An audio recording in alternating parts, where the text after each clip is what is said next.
Do you guys remember the Chilean mining accident back in 2010? It was big news when it happened. Well, you might not have known that they actually made a game about this, and that's the game I'm talking about today. It's called The Ball.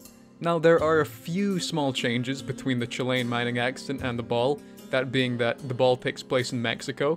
You spend most of the game rummaging through Aztec ruins, fighting zombies, and the game initially came out in 2008, 2 years before the accident. But aside from that, it's more or less the same story. That being that you're trapped in a mine. Now, I mentioned that the game came out in 2008. Well, that's not strictly true. That's the original concept for the game, which was a mod for Unreal Tournament 3. Eventually, it was released by itself on October 26, 2010, and I'm about to say the most 2010 sentence you've ever heard. It was released on Microsoft Windows and OnLive. Now, I don't know if you remember OnLive, but back then it was the future of gaming. It's just a shame the future ended in 2015. Anyway, this game also went on to be released as a launch title for the OUYA. Now, I don't know if you remember the OUYA, but it was going to be the future of gaming. It's just a shame the future ended in 2015.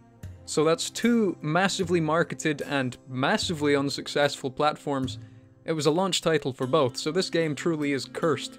Right, well, that's all the background you need. Let's just start playing the game. We get a little intro cinematic showing us that yes, we are trapped in a mine, and the first line of dialogue you hear is pretty perplexing.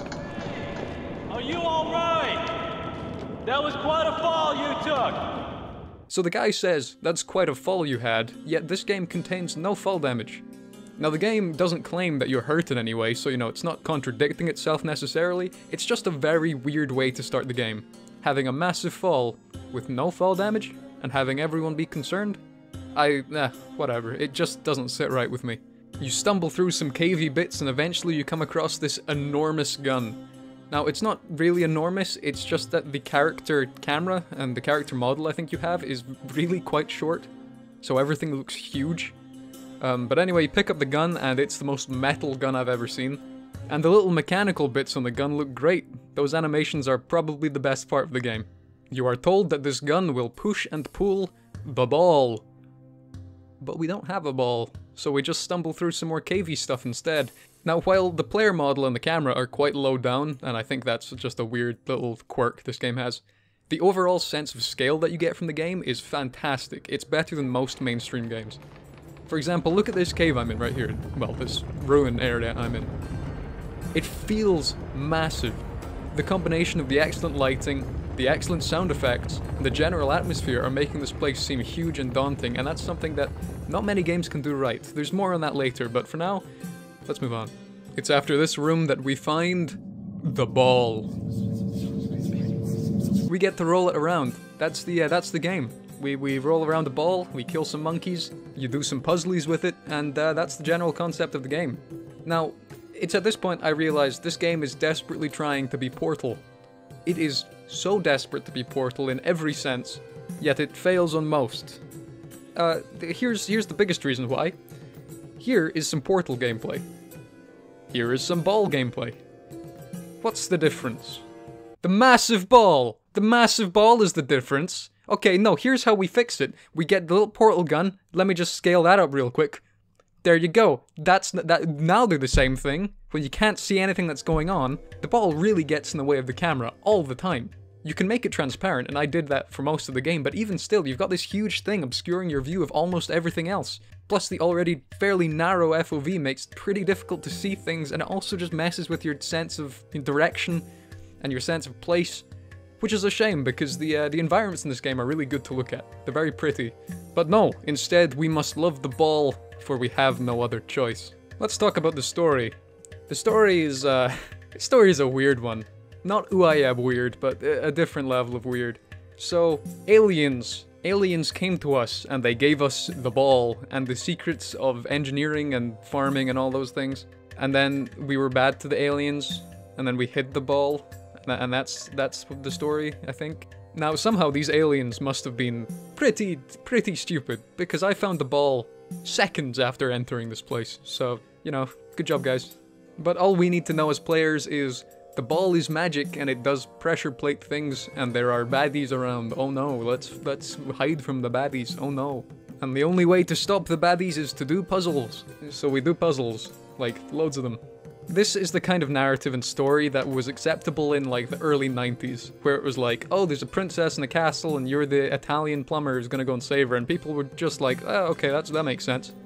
But in 2010, like, that's the same year Amnesia: The Dark Descent came out and Red Dead Redemption came out, and I'm not saying you have to be on the same level as them, but, you know, just saying, aliens and puzzles, go, is no longer enough. Now, coming back to what I mentioned about scale, we come across this area here, and this screen really impresses me for several reasons. One, it gives a genuinely good sense of scale.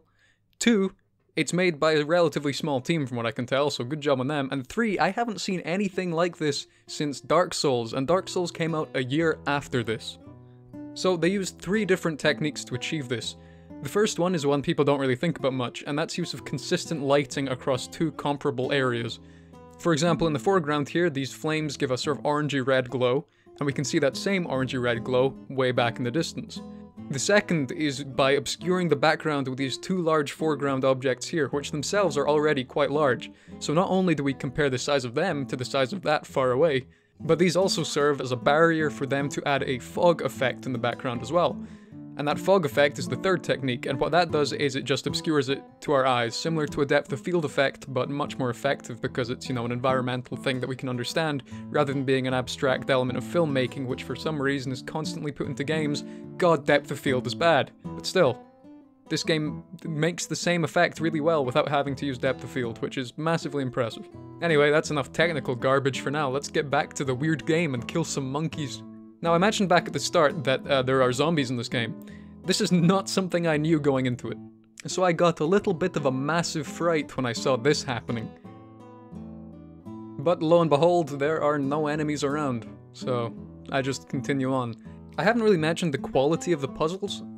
That's because they're just kind of fine. They're not as interesting as Portal's puzzles, but they're more interesting than, say, OUYA's puzzles. They're kind of just fine. One of them is pretty good, but that's because it's taken straight from Time Splitters 2, if any of you know that. It's the Wild West level where you have to do the thing with the gunpowder. Yeah, they do that in this game as well, but with oil instead. You know, just overall, it's not super interesting. It's fine, but just not super interesting. So yeah, you just keep doing puzzles, and after doing quite a few of them, I started thinking, what more is there for me to see? Because really it was just doing similar puzzles over and over again. I was having fun, but at the same time, there are other games I'd rather be playing. And then this happened.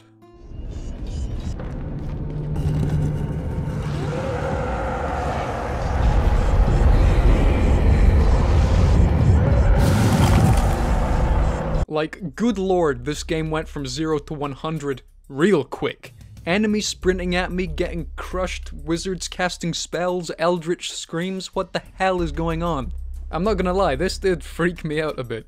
And you know, normally when a game wants to introduce you to an enemy, it'll throw 1 or 2 at you, just so you get to understand what they do, how to kill them, that sort of thing. But no, this throws packs of them at you, and it has guys casting spells. You're in a goddamn lava room with trains going and exploding all over the place.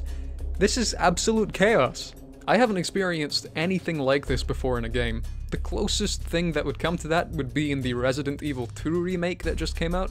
And I don't know, maybe this happened in the original, but I hadn't played it. Anyway, you're in the police station and there's no zombies, and then you go and find a guy and suddenly, wow, there's loads of zombies. But even that is fairly tame compared to what the ball has to offer. And you might think that this room is a sort of big event and then not much happens, but no. Immediately after this, you get swarmed by more guys. And from what I can tell, in every level after this, it's the same deal. Now, I don't really like this. This is not a good combat mechanic.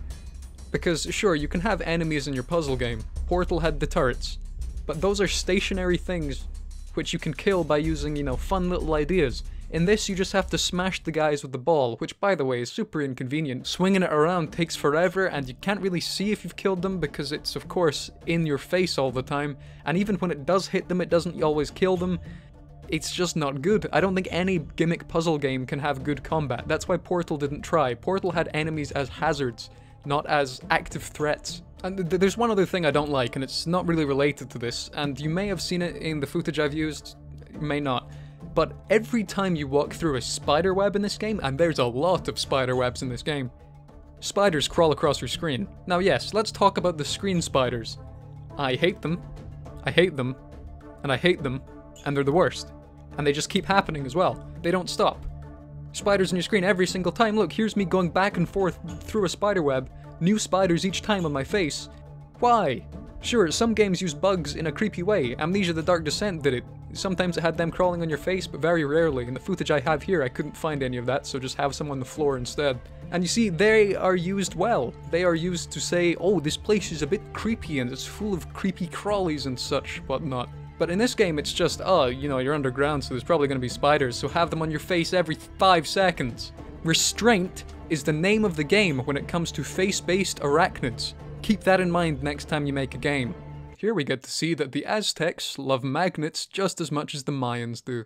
So after all that chaos with the enemies and whatnot, we find a train we can get on. Oh, this is gonna be an action-packed train ride with loads of stuff to do. Except it's not. You just get on this train and it just takes you to another place. I thought the rule in sort of adventure puzzle things was to have stuff happen on trains. Because you're kind of stuck on the train, that's the perfect time to throw stuff at you, but it doesn't, and I don't understand why. It's like rule number 1 of adventure games. Oh, but it's okay, because after the train, you get to fall down a waterfall into some rapids. Now in the rapids, they're gonna throw stuff at you, right? No. No, they don't do that either. That's rule number 2 of adventure games. When you're in rapids, have stuff happen, but no. You just slowly pass through this water. I'm hesitant to even call it rapids, actually.